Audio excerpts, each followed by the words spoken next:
My son-in-law fired me from the company I built, in front of 40 of my own employees, and he smirked when he did it. You're useless here, Walt. For words. 26 years of my life folded into 4 words. I didn't argue. I didn't raise my voice.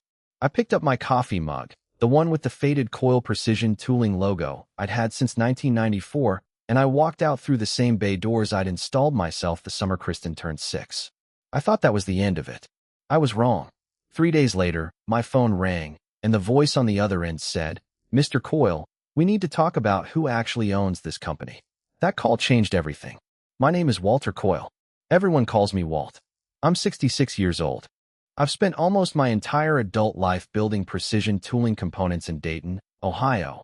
And until 11 days ago, I believed that if you build something with your own 2 hands and give it to your family with an open heart, they will guard it the way you did. I was wrong about that, too. But this isn't a story about being wrong. This is a story about what happens after. Stay with me, because this one still doesn't feel real to me, even now, even after everything that's happened since. Let me back up. I started Coil Precision Tooling in the spring of 1988 out of a rented bay on Webster Street in Dayton, 600 square feet, a used lathe I financed at 18% interest, and a promise to my wife, Margaret, that I'd give it 3 years before I went back to working for somebody else. Peg, that's what everyone calls her. Peg believed me even when the bank didn't. We were married 2 years by then, living in a rented duplex off Wilmington Pike, and she waitressed nights at a diner on Far Hills Avenue, so we could keep the lights on in that shop. I never forgot that. I want to be clear about that, because it matters for everything that comes later. Everything I built with her standing right next to me. By 2001, we'd moved into a proper facility, 20,000 square feet on the same stretch of Webster Street, supplying precision tooling components to 3 Tier 1 automotive suppliers. By 2015, we had 41 employees, contracts with companies whose names you'd recognize if I said them, and a reputation in Montgomery County for tolerances so tight our competitors used to joke that Walt Coyle could thread a needle with a forklift. I built that reputation one part at a time, one late night at a time. One Sunday I should have spent with my family instead spent on that shop floor instead. My daughter Kristen is 31 now. She grew up practically living in that building. Homework at the break room table. Birthday cakes cut on a folding table next to the CNC machines because I couldn't leave the floor long enough to go home. She used to say she wanted to run the company someday. I believed her. I wanted to believe her. 6 years ago, she married a man named Bradley Nolan. Bradley had an MBA from a decent program, a firm handshake, and the kind of confidence that either means a man knows exactly who he is or means he's spent his whole life convincing people he does. I couldn't tell which one it was back then. I know now. I brought Bradley into the company 2 years into their marriage. Gave him a real title, Director of Operations, a real salary, and I taught him everything. I taught him how to read a purchasing order the way a jeweler reads a stone, looking for the flaw before anybody else sees it. I taught him how to walk a shop floor and know, just from the sound of the machines, which one needed a technician before it ever threw an error code. I taught him things I never even wrote down, because I didn't think I'd need to. I thought I was training my successor. Turns out I was training the man who'd stand in front of my own employees and tell me I was useless. 3 years ago, I had a heart event. Triple bypass, 6 days in Miami Valley Hospital, 6 weeks of cardiac rehab, and a doctor named Feld who sat across from me with a folder in his lap and told me, plainly, that if I wanted to see my grandchildren grow up, the 80-hour weeks had to end. Peg didn't say a word in that room.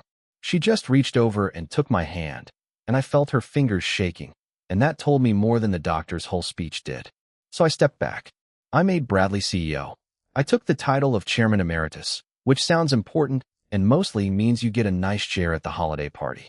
I want you to understand something about that decision, because it's the hinge this whole story swings on. I did not walk away with nothing.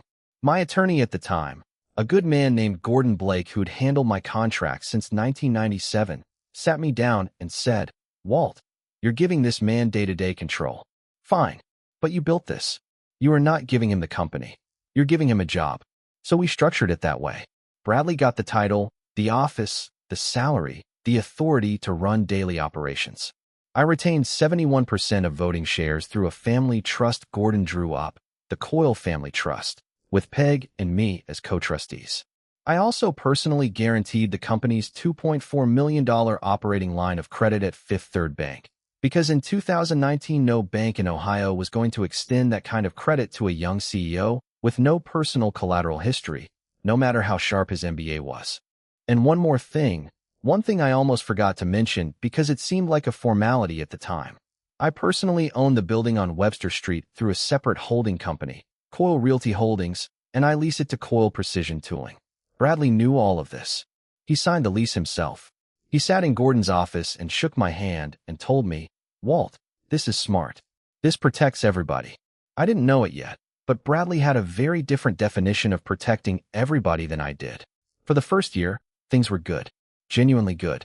Bradley brought in a new inventory system that actually worked.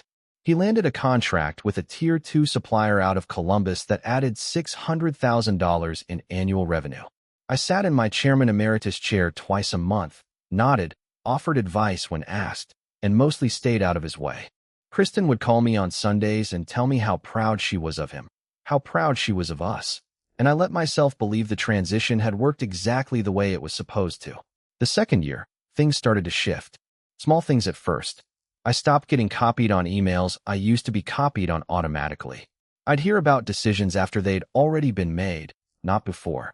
My advice, when I offered it, got a polite nod and then got quietly ignored. I told myself he was finding his footing. I told myself a man needs room to lead without his father-in-law looking over his shoulder every day. Peg wasn't so generous about it. "He's cutting you out, Walt," she told me one night at our kitchen table in Kettering on South Lawn Drive, the house we'd lived in for 28 years. "I watch how he looks at you at Sunday dinner. That's not respect anymore. That's patience. And patience runs out." I didn't want to believe her. Kristen was happy, or she seemed happy, and I told myself that was the only scoreboard that mattered. Then, about 4 months ago, I started noticing something else. A woman I'd known for 22 years, Denise Alvarez, our plant floor manager, the kind of employee who shows up before the sun and knows every machine on that floor by its first name, started finding reasons to stop by my house. Not the office, my house. She'd bring Peg a jar of her mother's salsa, sit at our kitchen table, and somewhere in the conversation she'd mention, almost offhand, that some men in suits had toured the facility on a Tuesday when Bradley told the staff it was a vendor audit. She mentioned that Bradley had started asking her, privately, how she'd feel about new ownership eventually. She mentioned that she'd seen a folder on the conference room table with a letterhead she didn't recognize. Continental Yield Partners. I didn't say much to her those first couple visits. I thanked her for the salsa. I told her I was sure it was nothing. But something cold had started sitting in my stomach, the kind of cold that doesn't go away no matter how many times you tell yourself you're overreacting. I want to pause here and tell you something about Denise Alvarez, because she matters more to this story than almost anyone else in it, and I don't want you to forget her name. Denise started on that floor in 2003 as a machine operator, 24 years old, a single mother raising a son on her own after her husband left. I gave her a shift that worked around her son's school schedule, because that's what you do for people who show up and do the work right. She worked her way to floor supervisor by 2011, and I made her plant manager in 2017 over 2 men with more seniority, because Denise Alvarez could walk that floor blindfolded and tell you exactly what was wrong with any machine on it. She never once asked me for anything she hadn't already earned 3 times over. Keep her in mind. She's going to matter. By June, Denise's visits had gotten more specific and more urgent. "Walt," she said one Thursday evening, sitting across from me on our back porch while Peg brought out iced tea, "I found paperwork in the copier tray. Draft paperwork. A letter of intent. Continental Yield wants to acquire a controlling interest in Coyle Precision Tooling. It's got Bradley's signature on it as CEO. It doesn't have your name anywhere on it, Walt. Not once. Not as chairman. Not as trustee. Nothing." I sat with that for a long moment. I remember the ice in my glass, the condensation running down onto my hand, the sound of the Detmer family's sprinkler 2 houses down. I remember thinking, this cannot be what it looks like. And then I remembered Gordon Blake's voice from 6 years earlier. "You're giving this man day-to-day control. Fine. But you built this. Denise," I said, "I need you to keep your eyes open. And I need you to know that whatever happens, I'm not going to forget this." She just nodded. The way she nods on the floor when a job's already understood and doesn't need more words wasted on it. I didn't confront Bradley. Not yet. I want you to understand why, because people ask me this, and I think it matters. I am a man who spent 37 years reading purchase orders looking for the flaw before anyone else saw it. I wasn't going to walk into that building and start a fight based on a draft letter found in a copier tray. I needed the whole picture first.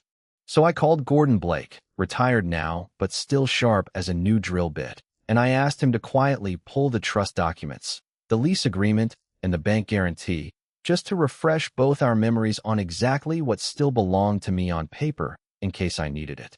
You still hold 71% voting control, Walt, Gordon told me over the phone. That trust hasn't been touched. Nobody can transfer controlling interest in that company without your signature as trustee. And you still personally guarantee that credit line. If anybody tries to restructure ownership without disclosing that to the bank, or without disclosing it to a buyer, that's not just messy. That's potentially fraud. I didn't know it yet, but that phone call was the loose thread that would eventually unravel everything Bradley thought he'd built behind my back. 3 weeks passed. Nothing on the surface. Sunday dinners continued exactly as they always had. Kristen talked about a nursery she and Bradley were designing, because they'd told us in May they were expecting their first child, due in November. I want you to sit with that detail for a second, because it made everything that came after so much harder to swallow. My daughter was carrying my first grandchild, and the man who put that baby in her belly was, at that very moment, quietly negotiating to erase me from the company I'd built brick by brick since before she was born. Then came the Monday morning that changed everything. It was the second Monday of the month, which meant the all-staff floor meeting, a tradition I'd started back in 1996 and never let go of even after I stepped back. 41 employees gathered at 7:15 sharp in the assembly bay, coffee in hand, the smell of machine oil and fresh coffee mixing the way it always did. I stood near the back, the way I always did those days, letting Bradley run the meeting the way a chairman should let his CO run a meeting. Bradley opened with quarterly numbers. Good numbers, actually. Revenue up 11%. New contract with a supplier out of Cincinnati. He was animated that morning, more than usual, and I remember thinking he looked like a man who already knew something the rest of the room didn't. Then he said my name. Before we wrap up, Bradley said, and his voice had a different register to it, something performative, something aimed less at the room and more at me specifically. I want to address some restructuring at the leadership level. Effective today, Walt Coyle's role as chairman emeritus is being dissolved.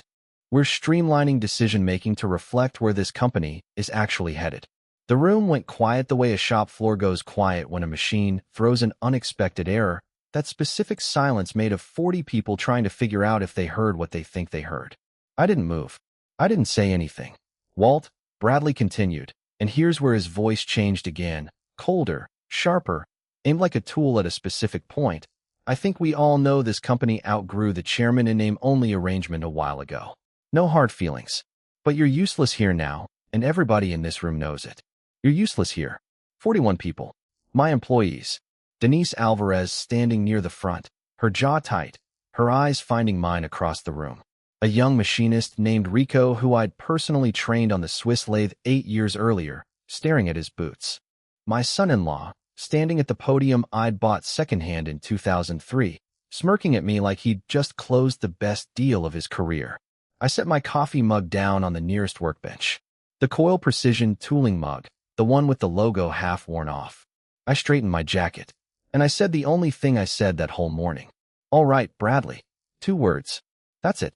I turned, and I walked out through the same bay doors I'd installed with my own hands the summer Kristen turned 6 years old, past the lathe I'd financed at 18% interest 37 years earlier, out into the parking lot on Webster Street, and I got into my truck and I drove home to South Lawn Drive, without saying another word to anyone. I want to be honest with you about what that drive felt like, because I think a lot of people who've been humiliated by someone they trusted will recognize it. It wasn't rage, not yet. It was something quieter and worse. It was grief. It felt like watching a building you spent your whole life inside of catch fire from the outside, and realizing you're standing on the sidewalk with no hose. Peg was in the kitchen when I walked in. She took one look at my face and set down the dish towel she was holding. Walt, what happened? I told her. All of it. The floor meeting. The 41 witnesses. The 4 words. She didn't say anything for a long moment.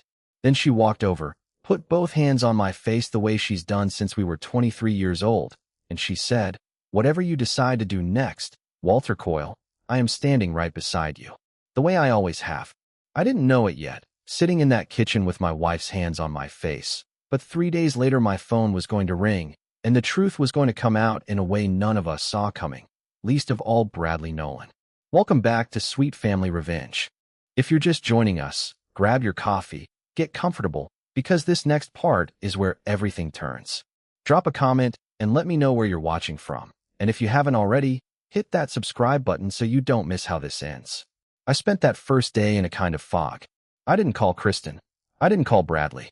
I sat on my back porch and looked at the same canal-less backyard I'd looked at for 28 years, and I thought about every Sunday I'd missed at that shop, every birthday cut on a folding table between machines, every dollar of my own money I'd poured into that building on Webster Street, believing I was building something that would outlast me in the right way. The second day, Denise called me at 8 in the morning. I could hear the shop floor humming behind her voice, machines running, the particular clatter of a Tuesday shift starting up. "Walt," she said, and her voice was low, careful, the voice of a woman making a call she knew mattered. "I need you to know something. After you left yesterday, Bradley called an emergency meeting with 3 men in suits. They were here for almost 2 hours. I recognized one of them from a business journal photo. Continental Yield Partners. And Walt, I heard him tell them, and I'm quoting this back to you as close as I can remember it. He said, 'The old man's out. There's no more resistance on the ownership question.'" I sat with that on my back porch, the same porch where Denise had first told me about the copier tray, and I felt that cold thing in my stomach turn into something else. Something with edges. "Denise," I said, "thank you. I need you to do one more thing for me, and I need you to understand I'm not asking you to risk your job over this." "Walt," she said, and there was something almost offended in her voice. "I've worked at that company for 22 years. You gave me that job when nobody else would look twice at a single mother with a 2-year-old. I'm not worried about my job. Tell me what you need. I need you to keep doing exactly what you've been doing. Keep your eyes open. Keep the floor running the way it should. And if anybody asks you to sign anything at all, you call Gordon Blake before you sign a single line. I'll give you his number." She agreed without hesitation.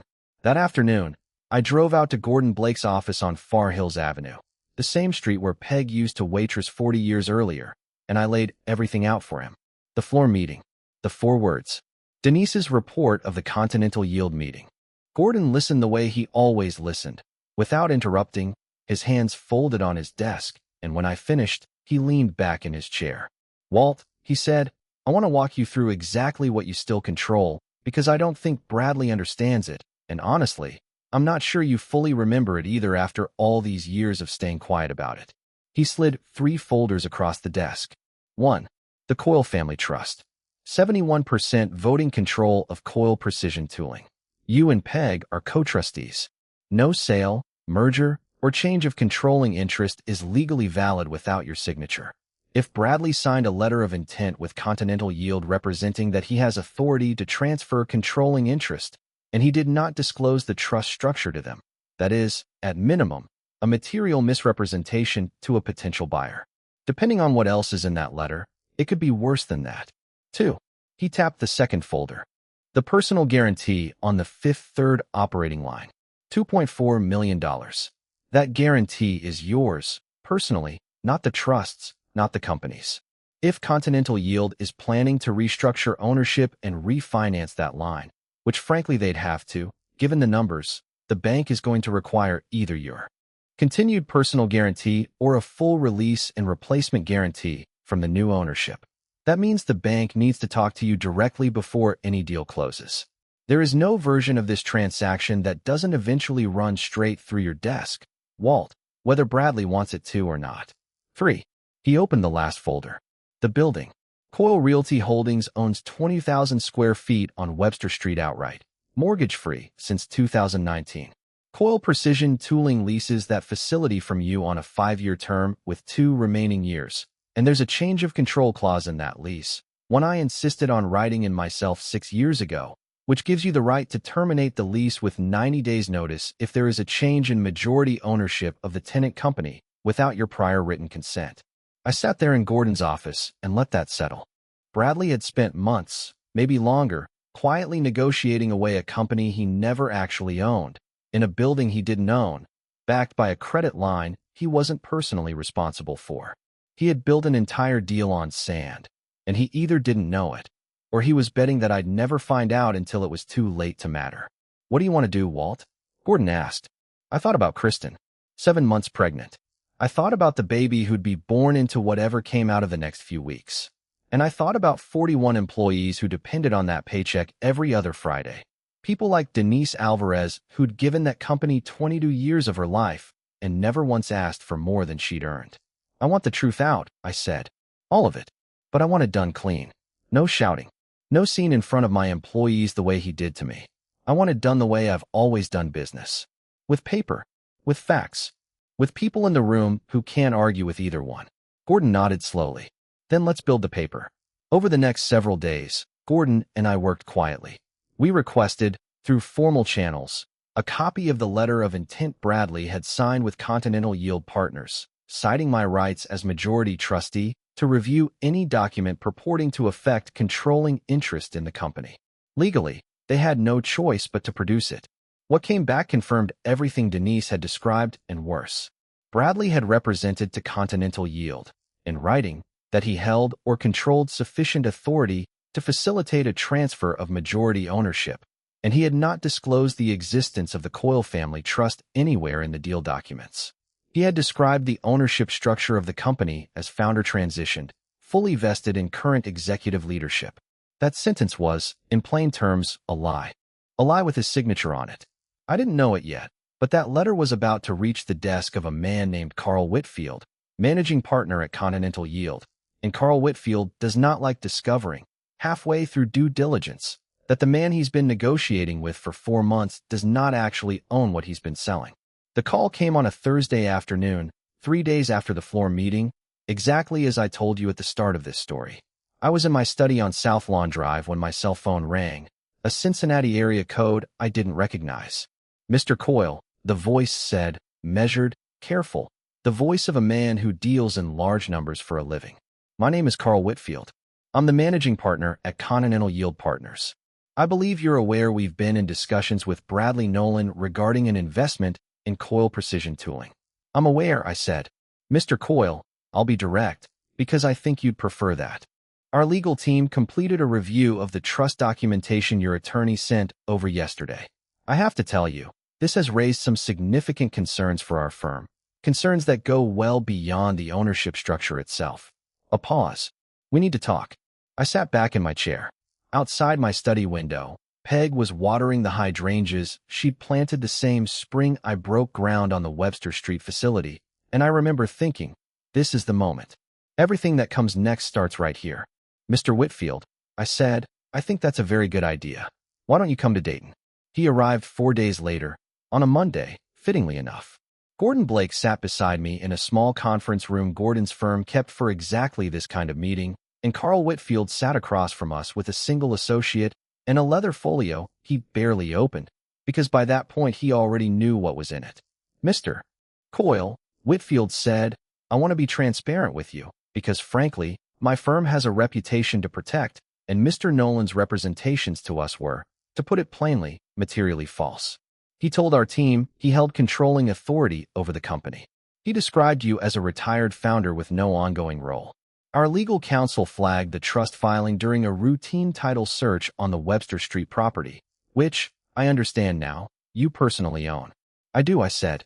"Then I think you understand why we're no longer interested in proceeding with Mr. Nolan on the terms discussed." He leaned forward slightly. "But I want to be equally direct about something else, Mr. Coyle. Our firm has looked closely at the underlying business. Revenue growth, margin structure, the client base. It's a well-run operation with strong fundamentals.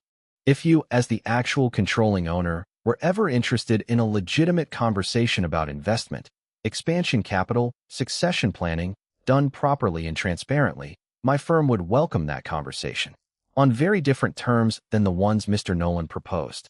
I didn't answer him right away. I want you to understand, this wasn't a moment of triumph for me. It didn't feel like winning. It felt like standing in the wreckage of something I trusted and being handed, almost as an afterthought, the keys to rebuild it exactly how I want it. I appreciate the offer, Mr. Whitfield, I said finally. Right now my priority isn't expansion capital.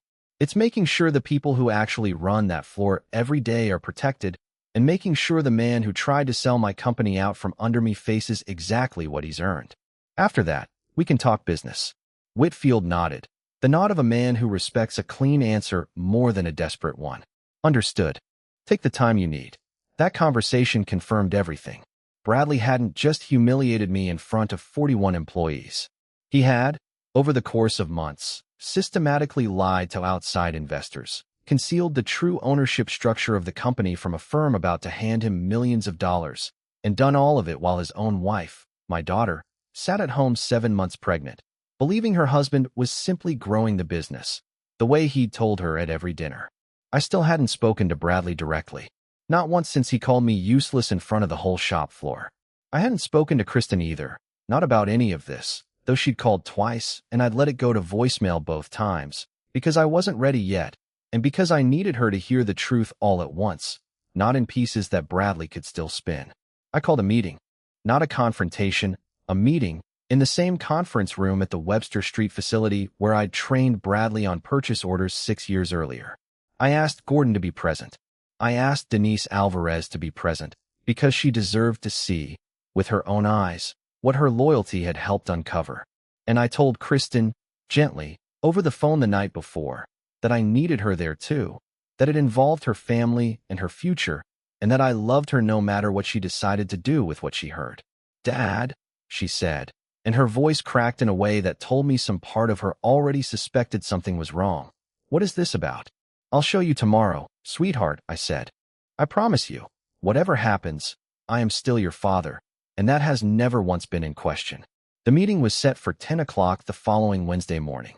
Bradley walked in first, in a gray suit, the same confident stride he'd had at the podium the day he fired me, though something in his eyes shifted the moment he saw Gordon Blake's folios stacked on the table, and shifted further when he saw Denise Alvarez sitting quietly in the corner, her arms folded, her face unreadable.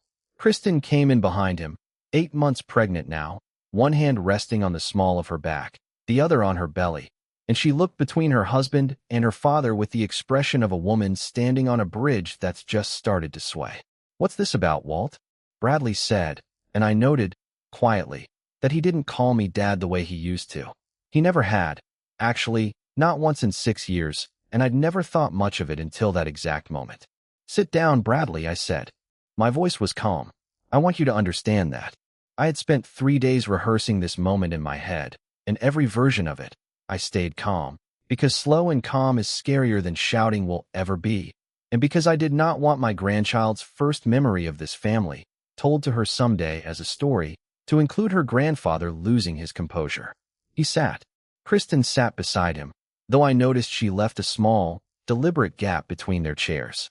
"Bradley," I said, "for months ago you began negotiating the sale of controlling interest in Coil Precision Tooling to Continental Yield Partners.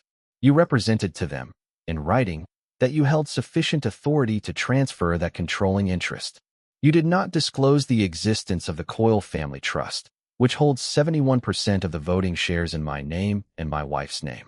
You did not disclose that the building this company operates in is owned by me personally, with a change of control clause that would have blown up your deal the moment their lawyers found the deed, which, incidentally, is exactly what happened."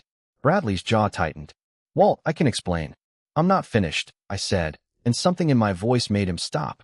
"You stood in front of 41 employees, people who have given this company years of their lives, and you told me I was useless.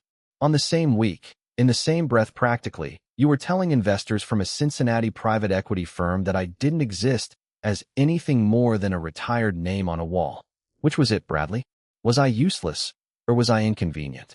He didn't answer. Kristen had gone very pale beside him. I slid a single document across the table, the letter of intent, Bradley's signature at the bottom, Whitfield's due diligence notes attached behind it. "Carl Whitfield called me personally 4 days after you fired me," I said. "His firm walked away from the deal the moment their attorneys found my name on that deed. Not because of anything I did, Bradley. Because of what you didn't tell them. You didn't just try to take my company out from under me. You lied to the people you were trying to sell it to. That's not ambition. That's fraud, and Gordon here can tell you exactly which statutes it touches, if you'd like the full list. Gordon opened his folder without a word and set it, deliberately, in the middle of the table. Kristen's hand had come away from her belly. She was staring at the letter, reading it herself now, her lips moving slightly the way they used to when she was a little girl, sounding out difficult words. "Bradley," she said, very quietly, "is this true?" He didn't answer her either. "Bradley," she said again, louder now, and something in her voice had changed entirely. "Did you lie to investors about my father's company? Did you tell them Dad didn't exist anymore?" "Kristen, it's complicated," Bradley started, "and I watched my daughter's face do something I will remember for the rest of my life. Not rage, not yet. Recognition. The specific, quiet recognition of a woman realizing, in real time, that the man across the table from her had built an entire second version of his life, and she'd been standing outside of it the whole time, just like I had. I want to tell you here, plainly, that I am not going to pretend this story ends with my daughter's marriage falling apart in one clean, satisfying scene. That's not how real families work, and I promised myself at the start of this that I'd tell you the truth, not the version that makes the best highlight reel. What I will tell you is what actually happened over the following weeks, because it matters more than any single dramatic moment ever could. Effective that Wednesday, as majority trustee, I removed Bradley Nolan as CEO of Coil Precision Tooling. Gordon had the paperwork ready before the meeting even started because I did not walk into that room without already knowing how it needed to end. Bradley's employment was terminated for cause, given the material misrepresentations made to a third party regarding company ownership, misrepresentations that put the company's banking relationship and lease at risk. His severance was what the trust required by law and not $1 more. The credit guarantee stayed exactly where it had always been, with me, which meant the bank's confidence in the company never wavered, not for one day, because nothing about the underlying business had actually been at risk. The risk had only ever been Bradley's ambition outrunning his authority. I reinstated myself, temporarily, as active chairman, and I did the one thing I should have done years earlier. I promoted Denise Alvarez to vice president of operations, with a base salary that finally matched what she'd been worth for a decade, and I granted her, through the trust, a small but real equity stake in the company, 3%, vested immediately, because a woman who drives to your house with salsa and warnings instead of staying quiet to protect her own paycheck has earned more than a plaque and a pat on the back. Denise cried when I told her. I want you to know that, because Denise Alvarez does not cry easily, not after everything life handed her as a young single mother on that shop floor. She hugged me right there in the conference room, and she said, "Walt, 22 years, and you've never once let me down." I told her the truth. I said, "Denise, you're the reason I still had a company to protect." Never forget that. As for Continental Yield, I did eventually take Carl Whitfield up on that conversation, though on my terms, not Bradley's. 6 weeks later, we signed a much smaller, much cleaner minority investment agreement, one that gave the company capital to modernize 2 production lines without giving up a single percentage point of voting control, and one that included, at my specific insistence, a profit-sharing structure for every employee who'd been with the company more than 5 years. Denise got the largest share outside my own family. She earned it 3 times over before I ever wrote the number down. Kristen gave birth to a healthy baby girl in early November, 6 pounds 11 ounces, and they named her Margaret, after her grandmother, which is a detail I did not ask for and did not expect, and which undid me more than almost anything else in this entire story. I held that baby in the same hospital where I'd had my bypass 3 years earlier, and I thought about every Sunday I'd missed at the shop when Kristen was small, and I promised that little girl, silently, that I was not going to miss the ones that mattered from here on out. Bradley and Kristen separated 4 months after that meeting in the conference room. I want to be honest, I did not push for that, and I never once told my daughter what to do with her marriage. What I told her, the night after that Wednesday meeting, sitting at our kitchen table on South Lawn Drive with Peg's hand resting on her shoulder, was this: "Kristen, I am never going to tell you who to love, but I will always tell you the truth, even when it's the harder thing to hand you. What you do with it is yours to decide." She decided, in her own time, in her own way, and I respected every part of that decision, the way a father should. Bradley found work eventually at a smaller manufacturing firm 2 counties over, a company that, as far as I know, has no idea what happened at Coil Precision Tooling. And I've made a point of never telling anyone outside this story who didn't already need to know. I am not interested in destroying a man for the rest of his life. I am only interested in protecting what was mine to protect and making sure the people who stood by me were never forgotten for it. I think about that Monday morning often, the 4 words that started all of this. You're useless here. I think about how close I came to believing them, at least for that first fog-filled day on my back porch. But here is what I've come to understand. At 66 years old, after 37 years of building something with my own 2 hands, usefulness was never the measure Bradley thought it was. He measured it by title, by who stood at the podium, by whose name was on the door that morning. I measure it differently.